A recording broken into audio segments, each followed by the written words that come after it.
Je vous propose de faire tourner cette carte mentale avec un exercice un petit peu technique. On pourrait le simplifier en utilisant des déterminants, mais vous n'avez pas encore appris cette technique. C'est pour ça que je vous propose quelque chose de plus naïf, mais d'un peu plus long.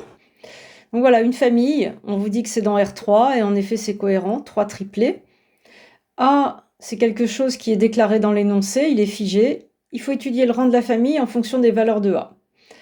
Donc on commence par ce qu'on observe, sans calcul. Ce qu'on observe, c'est déjà une majoration. Le rang est toujours plus petit que le cardinal, donc ça vous donne le rang plus petit que 3. Qu'est-ce qu'on peut observer d'autre sans trop d'effort? On peut observer que le rang est plus grand que 2, donc on peut donner une minoration, puisque là, peu importe A, il me semble qu'on voit bien qu'il n'y a pas de collinéarité dans cette famille de cardinal 2. Vous voyez, si c'était collinéaire, il faudrait que lui égale lui, vu le 1. Et donc, ça voudrait dire que A égale 1 et 3 égale A, c'est pas possible. Donc, finalement, votre rang, c'est 2 ou c'est 3. Comment choisir?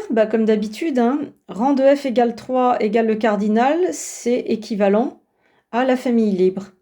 Donc, là, une façon de choisir, c'est d'étudier la liberté de la famille. Il y a 3 vecteurs. Il me semble qu'on est amené à poser l'équation habituelle. Donc notre équation habituelle, on ne va pas utiliser la lettre A pour les inconnus vu qu'elle est déjà figée dans l'énoncé. Il faut changer de nom. J'ai choisi alpha, bêta, gamma, des réels. Votre vecteur nul d'usuel, c'est le triplet 0, 0 puisque vous êtes dans l'usuel R3. Et puis comme d'habitude, vous rangez, vous produisez un système en identifiant les coordonnées. Le voilà. Et on va faire un pivot de Gauss pour résoudre ce système. Attention, c'est là où commence la partie technique, c'est que vous avez un système à paramètres. Petit a est un paramètre déclaré avant les inconnus. Il est probable que selon les valeurs de A, il y aura une discussion, ça changera le résultat des solutions de E. Donc, une fois qu'on fait L2 moins AL1 pour commencer l'échelonnement, on arrive à ces valeurs-là. On a un début d'échelonnement. Et vous voyez là, pour continuer à échelonner, il nous faut un pivot. Et là, on comprend que déjà, il faut commencer à discuter, parce qu'en fait, si A vaut 1, il n'y a plus bêta. Ça voudrait dire qu'il faudra aller chercher le pivot là, par exemple. Donc en fait, on va faire, et puis si A vaut 3, ça va pas non plus, il n'y a plus de pivot là. Donc en fait, on va commencer la discussion, on va imaginer ce qui se passe quand A vaut 1, et qu'ici, on n'a pas de pivot. Donc, si A égale 1, je garde pas A dans mon système. Ici, je remplace par 1. Du coup, mon équation réécrite, elle donne ça. Ce que vous voyez, c'est que bêta vaut 0, mais que votre inconnu alpha, elle s'écrit avec l'inconnu secondaire gamma. Donc, vous observez une infinité de solutions. Vous pouvez arrêter là le calcul. S'il y a une infinité de solutions à votre système, c'est que la famille n'est pas libre. Il faut juste l'écrire. Donc, rédigeons cette observation. On observe une infinité de solutions. F n'est pas libre. Pour cette valeur de A, on connaît le rang. Si F n'est pas libre, c'est que le cardinal n'est pas égal au rang, puisqu'on a une équivalence.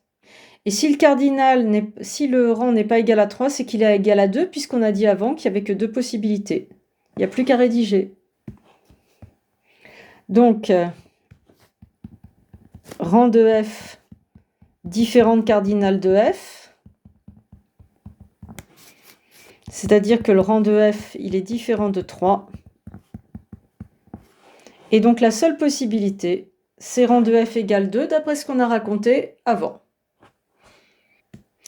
On n'a pas fini, il faut examiner toutes les valeurs de A. Donc là maintenant, j'ai fait A égale 1. Je m'intéresse aux valeurs différentes de 1. J'en étais là.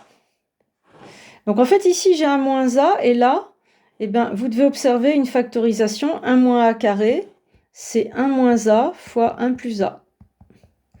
Ce qui fait que comme vous avez A différent de 1, vous pouvez diviser cette équation par 1 moins A et vous récupérez un pivot égal à 1 devant bêta, ce qui permet de continuer l'échelonnement de façon pratique. Donc c'est ce que j'ai fait à l'étape suivante. Voilà. Vous voyez ici, j'ai tout divisé par 1 moins A parce que j'ai le droit, c'est non nul. Et donc je récupère une équation. Et maintenant, je peux combiner ma ligne 3 avec la ligne 2. A-3 moins A-3 L2 pour éliminer bêta et échelonner. Alors, je vous fais grâce des calculs. Tout ne se fait pas de tête, hein. Mais en gros, quand vous faites L3 moins A-3 L2, vous faites 3 facteur de 1 moins A, moins A plus 3 fois 1 plus A. C'est la quantité que vous récupérez ici. Et ça fait moins A carré moins A plus 6. Comment continuer à calculer mes inconnus alpha, bêta, gamma? Il faudrait diviser par ça, mais pour diviser, il faut que ça soit non nul. Mais ça, c'est un petit polynôme qui s'annule en deux. Il y a une solution évidente et l'autre racine, c'est 3. Et donc, on comprend qu'il y a encore deux autres cas particuliers à traiter, en plus de A égale 1. C'est A égale 2 et A égale 3. Donc, c'est parti. On traite ces valeurs-là une par une. Si A égale 3... je remplace A par 3 dans le système ici. Et j'obtiens 0 égale à 0. Et là, j'obtiens un système échelonné avec une inconnue secondaire. Il y a une infinité de solutions. F n'est pas libre. Le rang, c'est 2. Je tête à présent la valeur particulière A égale 2. Voilà, j'obtiens ce système-là. Il est échelonné. Il y a une inconnue secondaire. J'ai déjà expliqué ça plein de fois. Je peux abréger. Le rang de F, c'est 2. Il y a une infinité de solutions. C'est pas libre. Et puis, il me reste à parler des autres valeurs de A. Donc si A, ce n'est pas 1, ce n'est pas 2, ce n'est pas 3, ce que je peux écrire de cette façon-là, eh bien, votre système E, vous divisez ici. Vous avez le droit parce que c'est non nul. Ça vous donne gamma égale à 0, puis bêta qui vaut 0, puis alpha vaut 0. Donc, si A n'est pas une de ces trois valeurs particulières, alors on tombe sur une famille libre et il n'y a plus qu'à conclure. F libre et le rang c'est le cardinal, c'est 3. Voilà, et je répète, on aurait pu trouver les valeurs particulières grâce à un déterminant de manière plus rapide, mais on ne l'a pas encore vu. À bientôt!